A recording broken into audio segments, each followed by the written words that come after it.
Hi ಸ್ನೇಹಿತರೆ, ಎಲ್ಲರಿಗೂ ನಮಸ್ಕಾರ. ಸ್ನೇಹಿತರೆ, ಇವತ್ತು ಪ್ಯಾರಟ್ ಬಿಗ್ ಟೆಂಪರ್ ಟೇಲ್ ಸಂಬಂಧಪಟ್ಟ ಒಂದು ಒಳ್ಳೆ ಕ್ವಾಲಿಟಿ ಇರತಕ್ಕಂಥ ಹುಂಜಾದ್ರ ಸೇಲ್ ಮಾಡ್ತಾ ಇದ್ದಾರೆ ಅಣ್ಣವರು. ಇದ್ರ ಬಗ್ಗೆ ಹೇಳ್ತೀನಿ. ಅದಕ್ಕೂ ಮುಂಚೆ ನೀವೇನಾದರೂ ನಮ್ಮ ಯೂಟ್ಯೂಬ್ ಚಾನೆಲ್ನ ಮೊದಲನೇ ಸಲ ನೋಡೋರಿದ್ದರೆ ದಯವಿಟ್ಟು ಸಬ್ಸ್ಕ್ರೈಬ್ ಮಾಡ್ಕೊಳ್ಳಿ, ಹಾಗೂ ವಿಡಿಯೋಕ್ಕೆ ಒಂದು ಲೈಕ್ನ ಮಾಡಿ.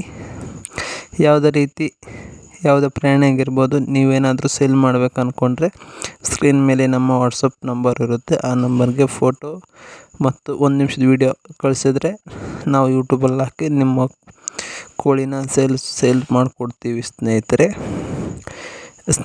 ಇವತ್ತು ವಿಜಯನಗರ ಜಿಲ್ಲೆ ಕೂಡ್ಲಿಗಿ ತಾಲೂಕಿನಿಂದ ಅಣ್ಣವರಾದ್ರ ಈ ಹುಂಜ ಆದ್ರೆ ಸೇಲ್ ಮಾಡ್ತಾ ಇದ್ದಾರೆ. ಇದು ಹುಂಜ ಬಂದುಬಿಟ್ಟು ಪ್ಯಾರಟ್ ಬೇಕು ಟೆಂಪರ್ ಟೇಲ್ ಅಂತ ಹೇಳಿದ್ದಾರೆ. ಇದರ ಹೈಟ್ ಬಂದುಬಿಟ್ಟು ಸುಮಾರು 25 ಇದೆ ಅಂತೆ. ವಿಡಿಯೋದಲ್ಲಿ ಹೈಟ್ ಕಾಣ್ತಿಲ್ಲ, ಬಟ್ ಆಚೆ ನೋಡಿದ್ರೆ ತುಂಬ ಚೆನ್ನಾಗಿದೆ ಅಂತ ಹೇಳಿದ್ದಾರೆ ಅಣ್ಣವರು. ಇನ್ನು ಇದರ ತೂಕ ಬಂದುಬಿಟ್ಟು 4 kg ಅಂತ ಹೇಳಿದ್ದಾರೆ. ತೂಕ ಬಂದು 4 kg ವೇಟ್ ಇದೆ ಅಂತೆ. ಇನ್ನು ಇದರ ಏಜ್ ಬಂದುಬಿಟ್ಟು ಇನ್ನು ಇದು 11 ತಿಂಗಳು ಪಟ್ಟ ಹುಂಜ ಅಂತೆ. ನೋಡಿ, ಇವಾಗಲೇ ಡಬಲ್ ಬಾಡಿ, ವೇಟ್ ಎಲ್ಲ ಜಾಸ್ತಿ ಇದೆ. ಇನ್ನು ಡೆಲಿವರಿ ಶಾಕ್ ಬಂದರೆ ಅಣ್ಣವರು ಕರ್ನಾಟಕದಲ್ಲಿ ಎಲ್ಲ ಕಡೆ ಡೆಲಿವರಿ ಕೊಡ್ತಾರೆ. ರೇಟ್ ಬಂದುಬಿಟ್ಟು ಅವರೇ ಹೇಳ್ತಾರಂತೆ, ಬೇಕಿದ್ದರೆ ಕಾಲ್ ಮಾಡಿ.